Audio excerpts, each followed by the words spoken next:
Hello, welcome back, guys. How you guys doing? Welcome back to another video of mine.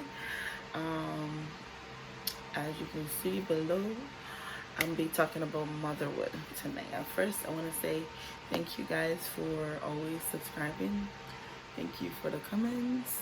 For the newcomers, I thank you so much. I appreciate you.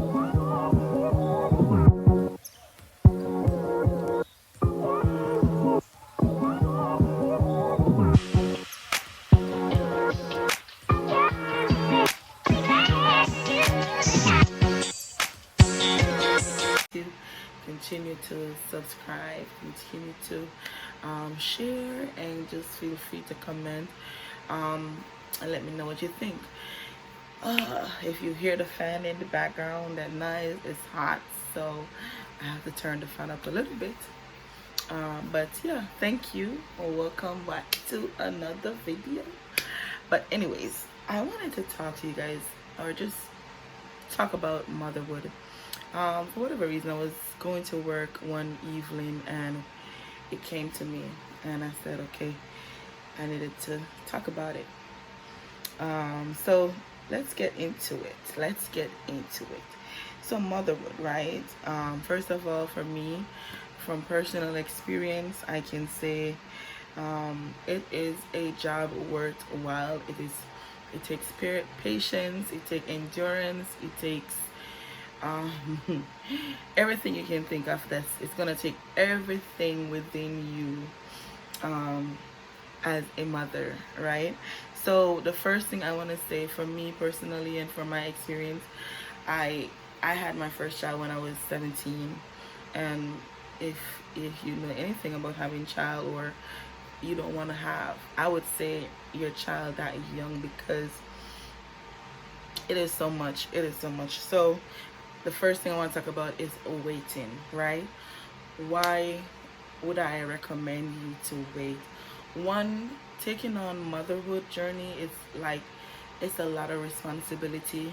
It's a lot of pressure. It comes with, it comes with great responsibility.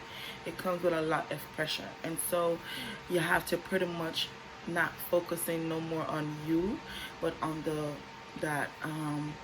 that life that you're bringing into this world. So I would suggest that, if you are a young teenager in school, I would suggest that you finish school first. So wait, get all that you need to get first before you decide to become a mother. Whatever you need to do to protect yourself, by all means necessary, do so.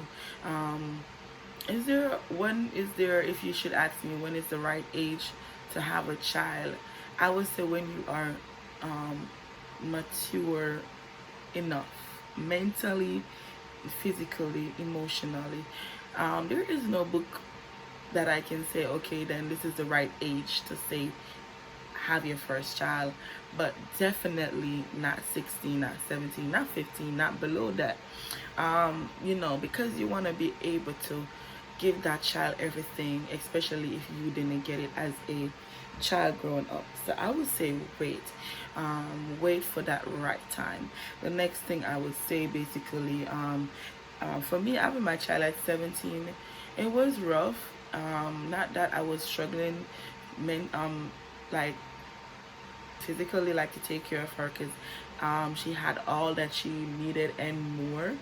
Her dad was present and all that. So at that time, it wasn't, materialistic problem for me. It was just more like adapting to my new life, having a child, and working, making sure that I'm keeping a job to maintain her, right? So that for me was something I needed to hold on to.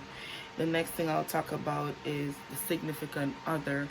Now, when you are ready to have a child and you say, okay, now is the time for me to have a child, I want to say to you that you need to make sure the person that you are ready to be with to bring a child into this world, make sure, one, that that person is ready as you are ready, mentally, physically, emotionally. Get information regarding the person background.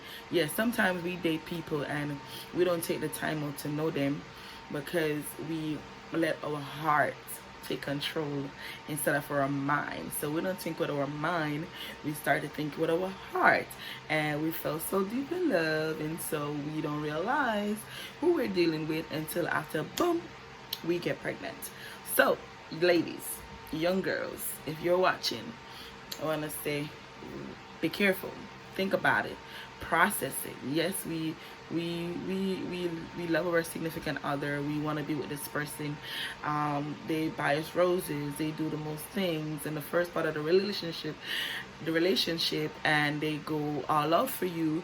But when it comes to bringing a child into the world, for you and that person, it can be a different ball game. It can be another roller coaster. So sometimes some men do change when there's pregnancy. Some, not all the time, but sometimes. So they're good, and they're all, you think this is your dream guy, this is your life partner, but when you get pregnant is another thing. So I want to say, try to choose your significant other wisely. Pray about it. Seek godly counsel. Inquire, check out their background, stuff like that. And stuff like that we don't often do, because once we be in love, we're like, oh, nobody can tell me anything, I'm in love with him and I'm gonna have a child for him, blah blah blah. Until we have a child for him, then we'll realize who we're dealing with. So I would say, just try to get to know the person that you're dating. It doesn't take it takes forever to know somebody, especially if they're hiding their true person and they don't want to expose that. But at least know enough to say, okay, this is the person I want to have a child with. How does this person act around a child? How does this person treat their sister, their brother, their cousin? And sometimes how they treat their family or nieces, nephew, sometimes it's different than how they treat their kids. But for me, with my first child, her dad was great. He loved her. He was there. He was present. So I can't tell you that I had a bad experience with my first child, so to speak, because her dad was very present. But I can tell you that, just choose wisely, making sure you know who you're cycling with, who you're having a child with, and that person is physically, mentally, emotionally ready and is demonstrating a father figure. It's kind of hard, because especially if they don't have a child, then it's hard to really judge them off of that. But you can tell, trust me. Pay attention to the signs, pay attention to the red flags, because oftentimes we as female, as I said, we fall in love quick, and we think with our heart and not our mind, which is the wrong way to think. Anyways, not making this video too long. My next thing I want to talk about is balancing. So as I said, once you choose your significant other and then the child comes, then we need to balance, making sure that person knows that, listen, we're in this together. Even before you get pregnant for them, listen, sometimes we need to talk. And I know us females, we love to talk. It's just the men that doesn't really love to talk, and sometimes they're like, you think that they're listening when they're really not. But get their attention, get it, making sure they're hearing you, not just yeah, I heard you. No, making sure they're hearing you, they're giving you the response that you need, that you're looking for. Don't just say or yeah man, or you're so nagging, or why you're nagging me about this, you don't, whatever. No, talk to them, get it out, feel them out, because when the child comes in, it's gonna take that balance, it's gonna take that togetherness, it's gonna take that unity for you guys to bring for that child, to raise that child. It can be frustrating when you feel like you are in it by yourself as a female, or versus the man too, because they do go through it. I'm not gonna be biased, but it can be frustrating when it's just one person doing for that child and the other one is not. So you got to talk about balance. You got to talk about, babe or honey, darling, I know we want to have a child, but when this child come, this is what this is what's gonna happen, you know. One, your life is basically not put on hold, but it's like making sacrifice for that child. So, you know, sometimes you're gonna have to give up sleep or minimal sleep. You're gonna have to work in order to maintain that child. You know, it brings balance in homework, making sure the child is learning, the parent teacher meeting, the doctor's appointment, taking the child to the park. These things comes with unity and balance. It cannot and it won't work. It's gonna be a struggle. It's gonna be a mental issue.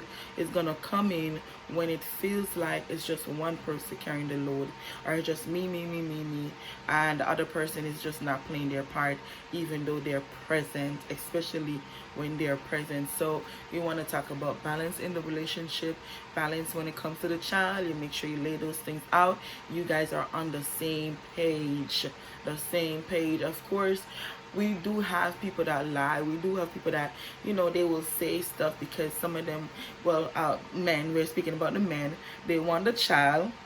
So they will say anything pretty much because they want a child. But you got to make sure what you're looking for, the answer that you're looking for, you're getting it out of them, right? And they're not just saying because they want to say, just to cause you to shut up. So make sure you're getting your right answers. Pay attention to that. The other thing I want to talk about is, because sometimes, especially when that child is newborn, boy,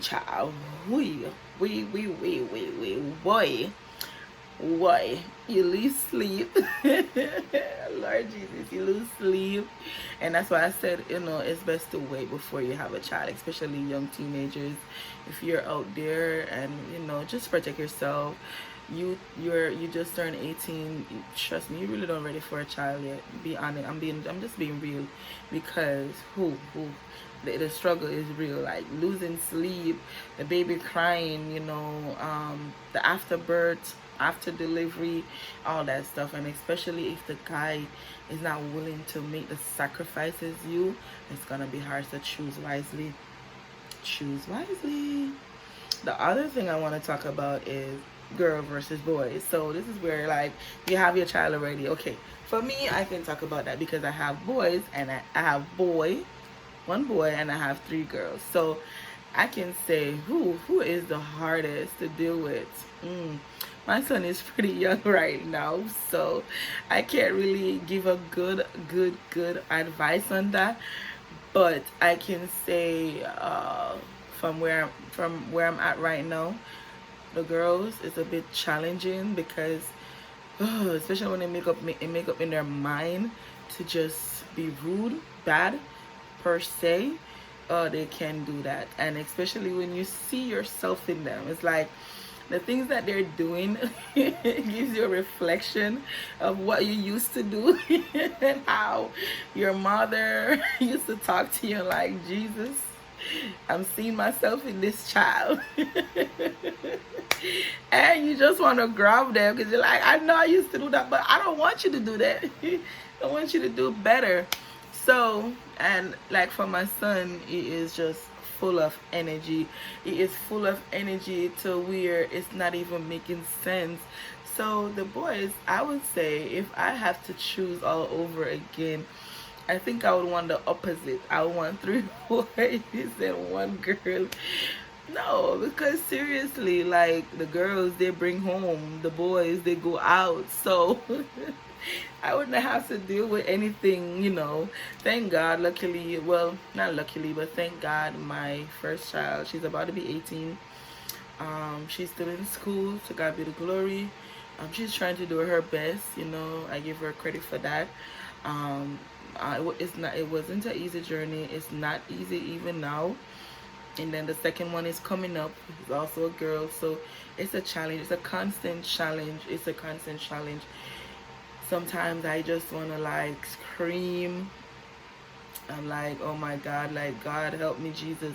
And then my little son is like, when it comes to him, just full of energy. He makes up all 3 of them together and more.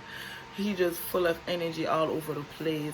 But the girls, if I should choose, I would choose boys. I was always a, excuse me, I was always a um, girl's favorite. I always said I want a daughter first and then a son. But if I should choose all over again, I would rather 3 boys and 1 girl. So girl versus boy. I think the boys is like buying stuff for them is where it becomes expensive. But other than that, they're pretty much okay. Now the only thing with boys you have to pay attention is the badness. When they get older, you want them to make sure they're not into gangs and all of that stuff. But with the girls, they can get pregnant young, stuff like that. They put a future on hold, stuff like that. So yeah, just a little thing. Girl versus boy. So I would choose the boys. My other topic I want to talk about is not topic, but subtopics are struggles, and I think I just hit that a while ago. It's not easy, I would say, being a mom.